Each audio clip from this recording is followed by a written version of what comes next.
Welcome to the Life Curation Podcast. I'm your host, Andrina Tisi. Together, we will explore thoughts, inspirations, and conversations that feed our soul, spark the mind, and nourish the body. Thank you so much for being here to learn and grow, and for walking this journey called life with me.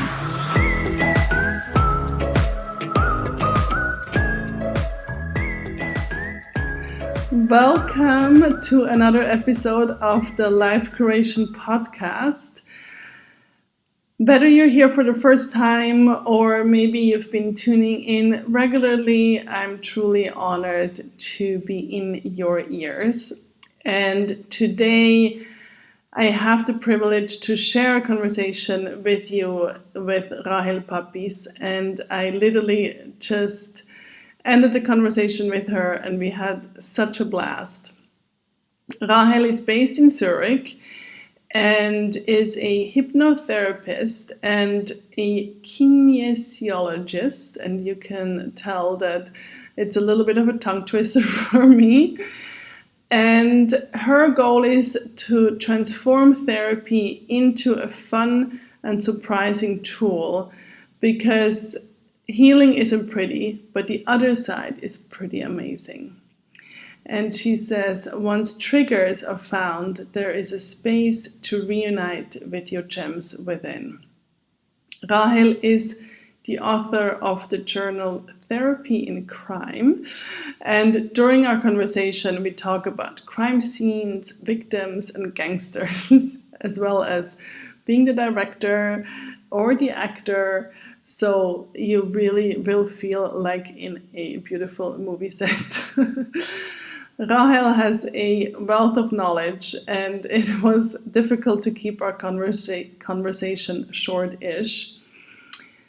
We are discussing self-discovery, self-therapy, self-care, as well as triggers, the conscious and the subconscious mind, as well as you will notice that Rahel has a big knowledge on astrology.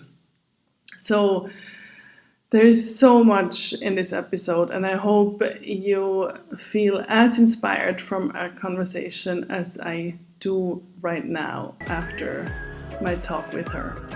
So enjoy and have fun.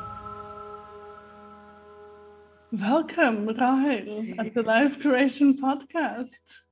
Thank you very much for having me. I'm super excited to have a talk and chat with you. I'm excited. So with all my guests, and I just warned you, I'm doing this or that. So let's start right away. Are you ready? I'm ready. Hit me. Sunrise or sunset? Sunset. Fruits or vegetables? Fruits. Roses or sunflowers? Roses. Bath or shower? Bath. Laundry or dishes? None of them. Laundry. Perfect. Thank you.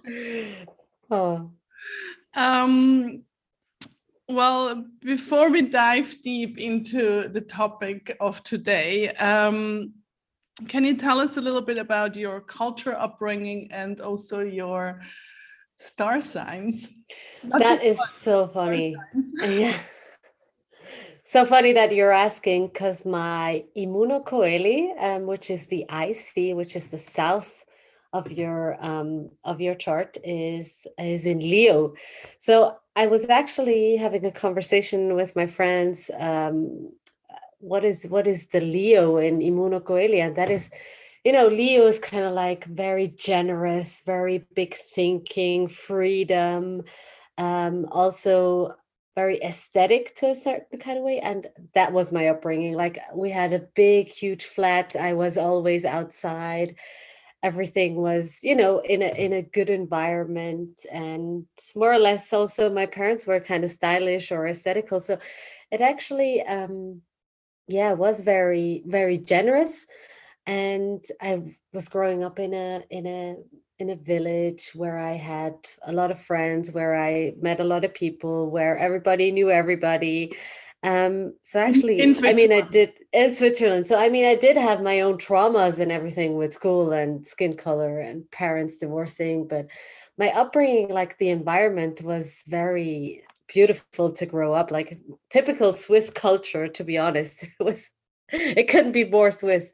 So yeah, upbringing was very nice. And yeah, I think now when I look back, I mean, I always was looking at my traumas and my triggers and all of the dark side, but actually there was a lot of potential and a lot of generosity of how to grow up in Switzerland. It sounds like my upbringing a little bit. Like, I also grew up in this like small village close to the forest, old farmhouse, like completely like picturesque, right? Like, Yeah, typical countryside. totally. So then coming from that picturesque little Swiss town, tell us about crime, victim, and gangsters. Yeah, let's go from beautiful countryside to the dark side of what can happen in a village. No. Totally. That's like a crime Okay. novel. Yeah, I know. I know. I mean, yeah, I am a kinesiologist and hypnotherapist. And I mean, basically, my work is to find triggers and the dark spots of people. And, people used to ask me, like, okay, what is your work? What are you doing? How can I imagine a session with you? And then I always tried, I always tried to put it in pictures or metaphors.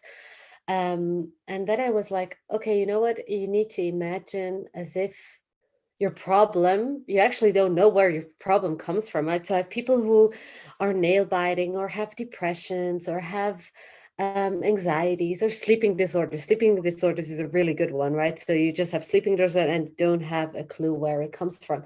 So then I used to say, it's like having a dead body and you actually don't have a clue where it comes from. And then you need to go and find the crime scene of why there is a dead body in your cellar. So when designing my book, Therapy and Crime, it was all about, you know, my designer and I, we first wanted to create something that was, like journally and beautiful and aesthetically, but then we were like, all the journals all are like that already. So we wanted to create something new, something different. And we were sitting there in a bookstore and like, okay, this is the idea to actually write a crime scene because people have crime scenes in their body I mean, I at the moment have a little bit of sleeping disorders. Like at 2 o'clock in the morning, I just wake up and I just know, luckily I know how to help myself. But also I did have some crime scenes, when love life, when work, when everything is a little bit imbalanced and then different topics find each other in the same basement as a dead body again can be, the trigger or the resolution of the whole thing. And through kinesiology, I'm also able to find meridians that are weak, that are imbalanced. So it is kind of like a different crime scene of, just trying things and see where it goes and see how you can manifest it or maybe exchange or change your triggers to neutrality. And that's how, crime scene comes to so many things in our daily life where we have an inspector that needs to be ourselves, curious and negotiate to a certain extent, but then also we have this inner victim that we think we're not good enough, and then we have our gangster, like the mean voice in our head that you actually don't know where it's coming from, but it's just there like a shadow always being behind us and not going away to a certain extent. I love it. It's a very exploratory work in a way. I mean that's how it sounds anyway. And you mentioned so many key words to me that I want to dive deeper. Maybe going back to the hypnotherapy and the kinesiology, for people who are maybe not so familiar with one or the other, can you just try to try to simply explain what it is? What it is. So kinesiology is a method that was explored in the 1960s by a chiropractic and a psychologist. And so they were a couple, and one was working with the body, the other one was working with the psychic, and they were like, okay, there needs to be something that our subconscious mind can answer without our mind being exposed or without being too much brought up or kept in our mind. So they tried this method and founded this method of muscle testing and questions. So kind of like a mix of the both. And that's how kinesiology out of kinetics was discovered, that they would ask questions and test over the body. So there is actually a muscle testing there.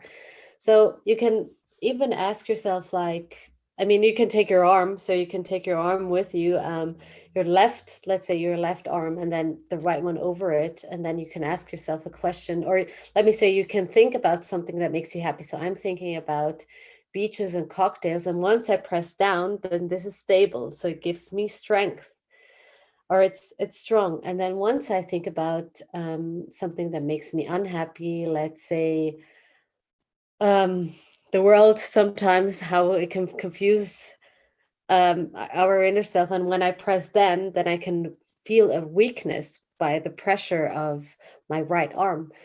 And that's how kinesiology works. So there are different kind of methods to work with this muscle testing, is that you can ask yourself, okay, what is giving me weakness, or what if I think about something, and then it can be strong or it can be weak.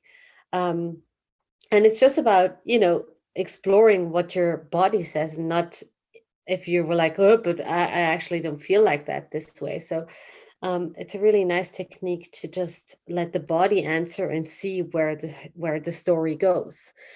And so I work with both combinations, which means I work with kinesiology that it's about finding where the trigger is.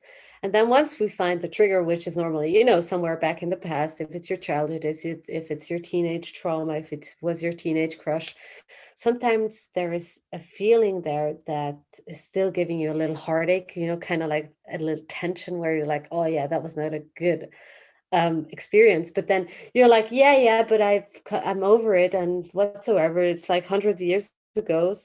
But then hundreds of years ago. But then once you combine it to your life today, or to a situation today, it's actually maybe two different situations, but the feeling, it's the same. And it's all about, when people ask me, yeah, but you're doing so many techniques, then I'm saying, yeah, but it's all about the feeling. It doesn't matter what comes to the surface of the iceberg. It's about, that's only the tip of the iceberg, but maybe the emotion is just something totally different that we need to find. And that's why it's about finding the feeling of where it's actually coming from.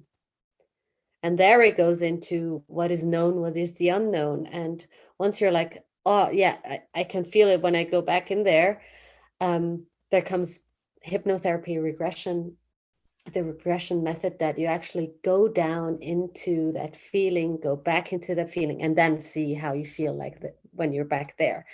And once you're here, in your conscious mind, then everything feels totally safe and a good environment. But once you go back, you're actually again in that exact moment where you find yourself as a teenager or in your childhood, where you're like, oh my God, yeah, my breath is actually giving me a hard time, or I can feel it in my body, in my strain. I can feel an emotion, maybe crying. So there are different kind of levels where you can feel the emotion in your body, even if it's your mind, if it's in your mental health, it's even if it's your emotion, or maybe it's something. Sometimes I have people, they're like, oh, I can feel my left foot. So that can be different kind of issues, of how we can communicate with our emotions and our body. And I think it's so amazing now that I'm talking about it again, of how much joy this work gives me, of how fast you can get into, different kind of triggers that can be emotionally or physically, of finding triggers. I love it because it really shows us the wisdom of the body in one way, and what it like if we actually listen to our body and give our body a voice, and what it sounds like with kinesiology, oh my god, I can't even say it. Anyway, you know what I mean. That's how most people feel about it. Yeah, if we give it a voice, you know, it can actually speak to us and we can learn from it, because I think so often we maybe also suppress it, or you know, when I see it so often also with yoga, that we almost practice against our body, but we actually want to do it with our body, right? And then you know, we just quickly before we hit record talked about, you know, the somatic experiencing, and that's also, I mean, in that trauma work, it's all about, you know, that everything is stored in our body, everything, right? Yeah, I mean, by the way, coming back to astrology, so I didn't answer that question. So True. my star sign is Sagittarius, and my rising sign is Gemini. But the thing is, I have so much earth qualities and a lot in Scorpio. So Scorpio work is also no digging deep. There's no, Oh yeah, there's baby. no, yeah, there's like no ending of deepness or going down the path. Yes. So I mean, and I think it's amazing of what you're saying, because you know, I know you practice EFT, and EFT is actually a kinesiology tool as well, because you know, it's tapping your meridians, your energy, and it connects to your emotions of where you can actually find your or feel what is going on, of when you tap somewhere, of what shuts through your body or through your mind. And I think it's so incredible that I mean, I'm always amazed as well of, you know, how not aware we are of what we store in our body or what is stored in our body of every second. So every time somebody asks, okay, but I mean, to what if I don't have a problem? Then I'm like, okay, think about your last summer day. Think about your last conversation. How did that make you feel? And the thing is, so we only use about 2 to 3% of our whole, you know, conscious mind. And then imagine how much there is unconscious that we live and we don't explore or don't realize of what is going through, right? And I just think it's so amazing of, you know, that our senses, it's about our senses, that everything is stored in our senses. I mean, even when I think about it, yesterday that I was being at the lake, I mean, when I'm just thinking about it, I can feel the breeze. So my skin can feel the breeze. When I'm thinking about the fries that I was eating, so then I have this greasy, potatoey, chewy, ketchupy taste in my mouth, right? And then what I was seeing was a sunset. So, I mean, those are already three senses, and this is stored in our body. And once you have, you know, when it comes to triggers, negativity, then that is stored in our body as well. And mostly it's also combined with sometimes shock. And that rushes through our, I mean, imagine you going on the countryside, you're looking at cows, and there is, you know, one of these you know, these electrical threads that keeps them in, right? And you touch one of those, then it gives you a shock through your whole body, right? And that is something that happens to us emotionally more than we actually think, right? I mean, as soon as somebody is, you know, swearing at us or being impolite, then it actually shocks us to a certain extent. And I think that is something that isn't is more in our body, that are triggers that we're not aware of, you know, dealing with these issues or giving them space of a of a of an emotion of also appreciation, but also um, awareness. I'm really glad that you mentioned the subconscious and the conscious. So just because that was going to be one of my questions. So just to highlight it. So you said 2 to 3% is conscious. Yeah. It's amazing. It's crazy. Yeah, it's crazy. I mean, just the example of you walking out of your house, of your door, and you're not knowing, did I lock the key? Yeah. And that is something we do unconsciously because it's in our routine, it's in our habit. So And then once you're like already in on the subway or on your bicycle, then you're like, did I really lock the door? Because it was something that you did unconsciously. You did it in your routine, in your habit, in your structured daily life, but actually you were not aware of it. And I think habits and routines and all that can also give us a sense of stability and a sense of security. But I think it's also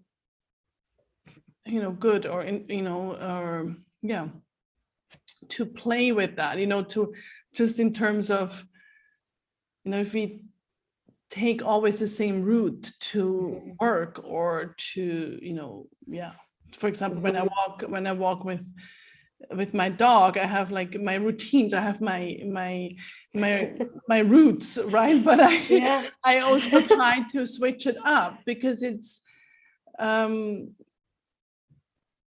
to play with those routines and to open myself up to new things, right? While still enjoying the safety and the comfort of routines. Yes, it's about also, when you're just in your life, then you're always, one of the actors in your life, but you actually never go into the director of your life. And sometimes I just tell sometimes just tell my clients also, imagine yourself. I mean, let's say I'm meeting a friend who I know since 20 years, and we always have the same conversations, right? It's always like, how are you? How is love life? How is job life? How is whatever? And then, I always see this scene from How I Met Your Mother. I don't know if you know the scene when Marshall was like, yeah, when Michelle, she sees her high school girlfriend, she's always the same, and they go like all in this rapping voice and so on. And that's how life sometimes is, right? But because you're not aware of how you always are with people, and it's just a routine. And once you would actually be in or go out from that situation and just observe, become the observer, then you're like, am I really like this? Do I really want to be in this movie? Do I really want to be like that? And because routine and habit is just something that we react out of routine and habit. But going out of your skin and seeing, okay, this is actually weird. Why do I do this the way I do it? And why do I react the way I react? The more you become an observer, the more time you have to just give it space. You're giving space and time totally for a reaction that you're just used to. And it gives you such an incredible different opinion, or not even opinion, but more a space of how you can create yourself new from day to day or situation to situation. Time and space is one of my favorite mantras. Like, time and space. I never give it to myself, but that's what I'm saying. I'm sure you give it to yourself a little bit. You mentioned triggers quite frequently, quite often, and talk to us a little bit more what actually triggers are and how they can, I guess, manifest or show up. Yes, so triggers are in the end a survival strategy. Because so when you think about, let's say, a bad breakup, that can be in love life or work life, with a boss, with an ex-lover, then that is a trigger, because there was a situation that didn't end well, that was hurting both of you. So that remains as a trigger. And once you come in another situation, let's say you have a new boss, a new lover, and that person says something exact the same way like the one did, who was a bad or a negative experience, then what do? You go into survival mode and you react exactly the same way of how you used to, because it's about the same emotion, but they're actually different situations. So what our subconscious does is, let's say the bad breakup or the negative breakup was a circle, and then the new situation, feels like the same thing like this did, and you put it in a circle again, but actually it's a triangle because it's a new situation, a new time, a new environment, a new person, and it could be a new feeling. But that's what our subconscious mind doesn't do, because it cannot separate the two with each other, because it's just an error. And so, I mean, I can also explain this when I'm scared of spiders. So I'm afraid of spiders. But once you throw me a rubber spider, I know it is a rubber spider. But what does my system does? Yeah. What does it do? It's like error, I want to run, right? So our subconscious mind cannot differentiate between real and fake. It's actually a real paradox, but that's actually the case, because it cannot separate the two things, because a rubber spider still looks like a fucking real spider and it still creeps the shit out of me. So that's why my system is reacting to error. And that's how triggers are in our subconscious and conscious mind. And that's why they're very difficult to take apart, because it just looks the same and it feels the same, but it's not the same. Yeah. And there's also no timeline. There's no timeline. Like yeah, it can happen because like 20 years later or something. Oh, thank you for mentioning that. Yeah, because I mean, so I have sometimes, these classical cases of, managers who have a big presentation, who have to pitch something, and they're like, oh my God, I get red flashes, I get all sweaty, I start to stutter. And once you find the trigger, then they're like, okay, go back in time. Where are you? And then it's like, I'm 7 years old in front of the Christmas tree and I have to read a poem in front of my family. Yeah. And I mean, the feeling is exactly the same, but the time can sometimes not necessarily heal. Yes. I see that with, we say that in grief, a lot of times, say like, well, time is going to heal. Well, not necessarily. No. Not when you're a Venus. Yeah. Not when your Venus is in Scorpio. Bingo, here we go. Yeah. So so often we have to actually go in and through, right? That muddiness, right? Yeah. Before it was so funny because I was like, let's not get into astrology that much because I will not ever end.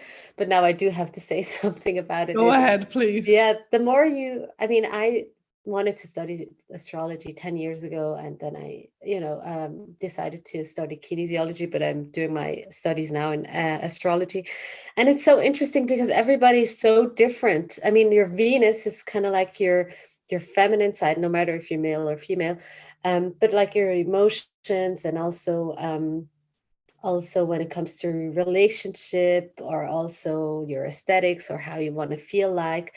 And that can be so different with different people. I mean, I have a Venus in Scorpio, you as well, I know. So I'm like the one who needs to go deep. I need to feel somebody and like be one with somebody, right? But then like an air Venus, they're like, no, we can just talk and we feel totally communicated with each other and deep with each other. That is enough, right? And the earthy ones, they're more like they need affection, they need touch, they need, material gifts, right? So, and what is funny, so my moon is in Virgo, which is an earth sign. And when you tell me, okay, I was thinking of you, I'm like, okay, good for you. That didn't give me anything. But once they're like, oh, you know what? I was at a market and then I found this pearl and I wanted to buy it for you. I'm like, oh my God, that is so touching because I can actually see something physically, right? So, I mean, the more you actually know who you are and what your values are, but also what your desires are, the more you actually understand of what you need and how you can deal with your issues.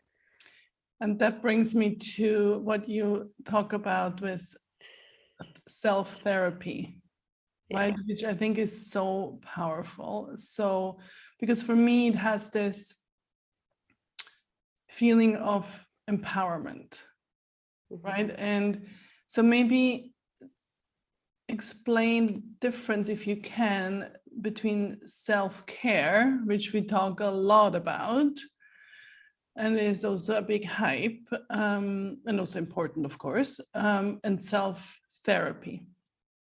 So self-care is the new healthcare. That's what I always say. But on the other hand, so I mean, we have our routines and patterns, and that I think that is a self-care topic. But then no, sorry, self-care is about routines and habits. But when it comes to patterns and conditioning, then they're two different pairs of shoes. So I mean, self-therapy is about, oh no, let's say self-care is more about, about your routine and how you can do things in your daily life that can make you feel good about yourself. But then self-therapy is about being aware of who you are and how you can treat yourself good from the past to the future, of, knowing or discovering what kind of triggers do you have in yourself, or where are you always like flying like a fly against the window that is never gonna go through. And I think that is something where self-therapy is, something that can help you of overcoming certain patterns and conditionings that you're not able to discover in your daily life. So it's a sorry, it's a lot to do with, like you mentioned before, also self-discovery, and really get to know ourselves layer by layer, over and over again. Peeling that onion so many times. So many times. And your beautiful journal helps with that process. Is that correct? Yeah.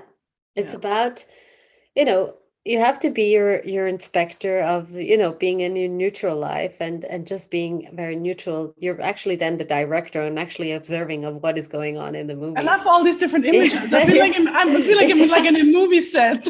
Yeah. And then you have to go into dialogue. Well, first of all, it's like a triangle, right? So you have the inspector, you have the victim, and you have the gangster. And you will have to observe every single one of them. Like, who am I today? Where am I standing? What is my mean voice in myself? And what is my inner victim of, how I feel about myself?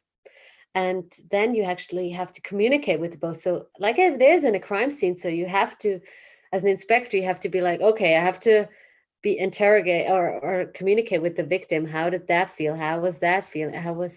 What happened there?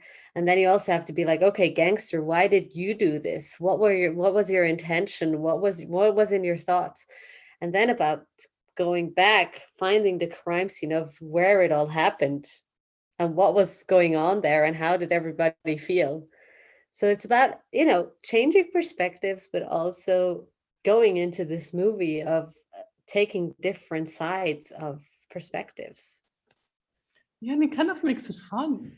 Oh my God, yeah, it is. I mean, it's just about, observing of what is going on and where did you build on something that gave you value and protection that, when I have clients, they always are like, yeah, but I want to be eccentric, I want to be adventurous, I want to be optimistic, I want to be extroverted. And I'm like, yeah, but introverted, what did it give you? And they're like, nothing. And I'm like, that's not true. Because, and then it's always about, or even smokers, it's always about, what did something negative give you? What kind of stability? What did you gain out of it? What did it give you? And then you can actually start to transform, because the grass is always greener on the other side. So you always want to be on the other side, always. But then once you're on the other side, you're like, but now the other thing is missing and there's something wrong here. So it's always about, negotiating with yourself of what is really the quality of what you're maybe missing, but not seeing of what kind of value or possession you have from there where you are. Yes, and I think coming back to the trigger aspect, I also think triggers are so good teachers. Like we learn so much about ourselves from our triggers. Yeah. And then seeing it less as something negative and something that we don't want anymore, but similar what you said, well, what did it give you? Yeah. Because so many times, like what you said, it's a survival mechanism, it's a bit of protection, and there was a reason for that. Exactly. And I mean, sometimes it's not always necessary to go back to open that old box again, but it's about what did you learn from it and what are you taking away from it and what would you have needed? What can you transform today? I mean, these are just 4 questions that everybody can answer in their own timeline of how they can transform. Can you say the 4 questions again? I don't remember. Okay, so yeah, what would you have needed? What did you learn from it? What was the transition out of it? Beautiful. Yeah. Just that can be like a beautiful journaling practice, right? Yeah, what can you change from then to today? And you can answer those questions of like, okay, why did I have to learn this lesson as well? Yeah. Also, what you mentioned in terms of, and correct me if I'm saying it wrong, the subconscious doesn't know if it's real or fake. And with your example from the spider is like quote unquote something negative, right? But I think that knowledge we can also use, like for example in a manifestation practice or in visualization, right? Like and then yeah, of course, then we know, okay, like real fake spider, but abundance, love, success in whatever health in whatever form, we can also use that knowledge that our subconscious actually doesn't know if it's real or fake, right? To work in our favor.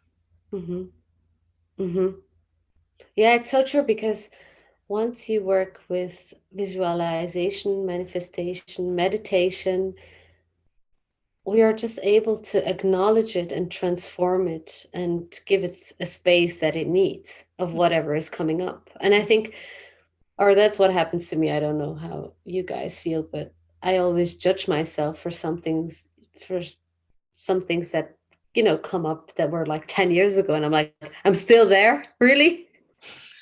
Totally. So, I mean, own judgment and self-honesty is just, I know what I'm talking about. It's just, you have to be brutal honest to yourself. And that is it's always easy to cover it up with a nice carpet and just like, it's there, but it's not there anymore. Just the other day, I was also listening to a podcast, and they were talking about how, like exactly what you say, we feel like we keep circling back. I'm like, oh my God, didn't I deal with this already? And they talk about this spiral staircase where, you may feel like you're looking at the same spot on the wallpaper, but it's actually you're in a different spot. You're higher up, or like if you go up the stairs in a way, it's the same wallpaper, but it's a different spot. Yeah. Right. So, and then I love that image of saying, okay, I'm on this spiral staircase, and yes, I may look at the same wallpaper, but I'm not looking at the same spot. But of course, the trigger or whatever comes up is still there, but it's not exactly the same. And there we come to the fact of process, right? Because processing is not always standing at the same point. We're always in movement. Totally. And movement is just giving us, realization of where we stand and where we want to go and where we don't want to go anymore.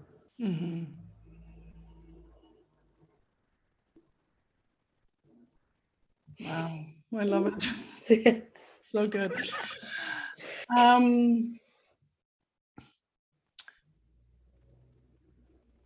So coming back to the crime scene, just a little bit.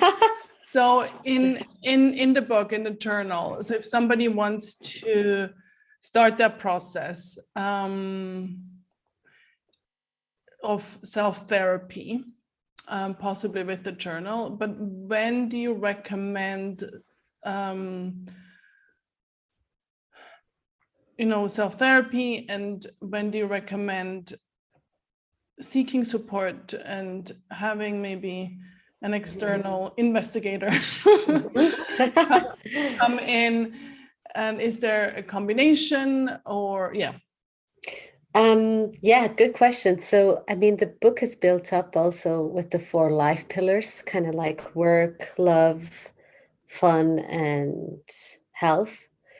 And so, I mean, it's just, good overall to solve your own crime scene, but also to look at where you're standing and what you're maybe missing out, or what your desires are, or what there's maybe still there. And I think the book has so many cool exercises, because sometimes you have to burn paper, sometimes you have to listen to an audio, sometimes you can color a mandala. So there's always, something to do in the book, and actually for self-reflection. And I wouldn't recommend, filling out the book in a day. There is no chance you can fill that out in a day, and it is a process.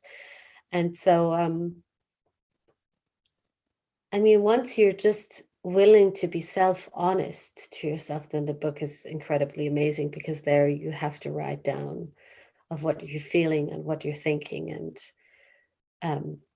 doubts, fears, anger, and that kind of issue, right? And it depends on how you feel after the book, and if you feel energized, or what it did to you, to process it. And I mean, to find, or to be,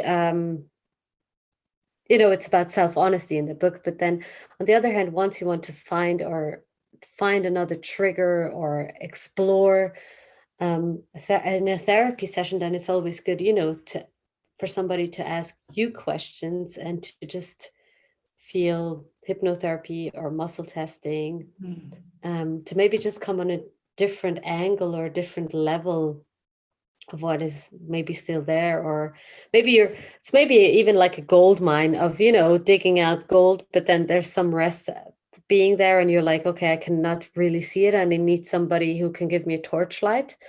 So sometimes you can, be there, and it depends of how open you are, if you want to go and look at it, or if you like, okay, you know what, I already digged out all the gold, I'm fine with it. Yeah. So depending on where you are and how you feel about yourself, it can always be good to, go to an expert, or find help. So if people, I'm sure many people are now curious about the book and where they can find it, and they can find it obviously in Switzerland, right? Yeah, soon. I mean, everywhere. It's on Amazon, it's on Waterstones, it's on Barnes and Noble, it's on Lehman's. So everywhere, literally almost everywhere. Excellent. We'll also link it in the show notes. Yes. Also, of course, also link your website and how people can find you. Yes. Now, before my last question, I have another question. What are you excited about? What's coming? Oh my God, I'm so excited about everything. I mean, to be honest, I'm always somebody who is everywhere and nowhere, and I have so many projects and ideas in my Manifesting head. generator? I know, yes, I am. Yeah, I think that must be it. Explanation for it. So in the past, I've been, working at my practice, and I've been giving workshops, and now I founded the Hive. So the Hive is, that one I want to share is that people are accessible for therapy. And what I will be doing is giving therapy sessions every month. There will be sometimes a guest within, and it's about having self-therapy for every month, and actually staying on your progress. And on the other hand, I decided now to found a hypnotherapy certificate, so which will be super interesting, regression therapy. So it will, that was, what was I mentioning, is about finding the emotion, finding the trigger, even going back to past lives if it's necessary, but actually giving people a chance to add hypnotherapy to their career if they want to. So amazing. Yeah. So people can learn it actually with you. Yes, exactly. And I mean, Wow. even if you're just doing it for yourself or your friends or family, I mean, it's just an amazing technique to learn it in 1.5 months. It will be around approximately that time. Sign And me yeah, I up. mean, Sign me up. yeah. And I mean, I do have, people who want to learn it, for even though they don't want to have it as a career, but just to Totally. be like, okay, Yeah. I just want to have it for myself or know what I can do with my subconscious mind and be in that process. It's another tool in the toolbox. Exactly. You know, it's good to have. And I think my goal is just to be, to make everything accessible, affordable, and with a lot of joy and fun. With a lot of deepness, with a lot of, digging in the deep, but, in a fun way, in a Yeah.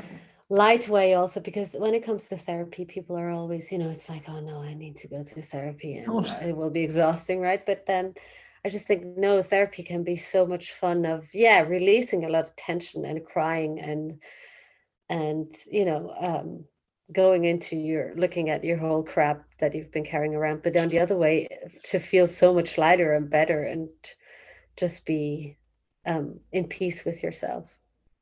Beautiful. Well, thank you so much, Rahel. Thank you so much. I have so many things to put into the show notes. We'll link everything. No, I'm so sorry. No, it's good. It's excellent.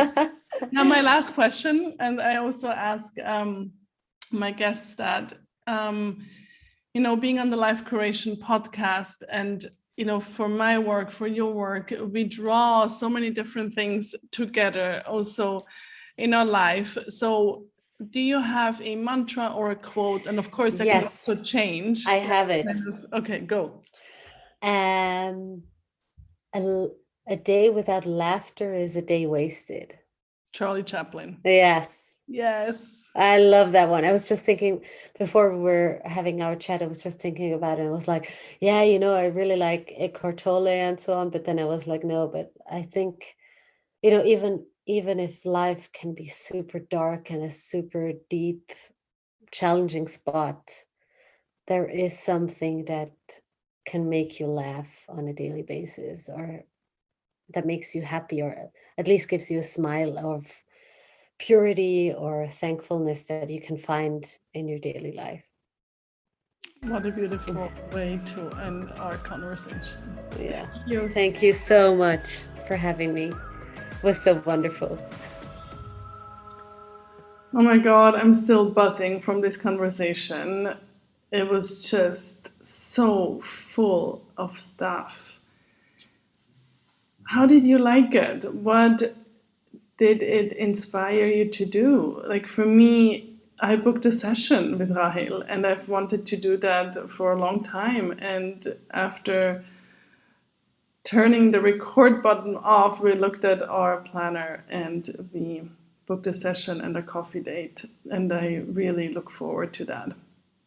So you can find Rahel on her website, rahelpapis.com, and it's also in the show notes, and you can find the link to the book.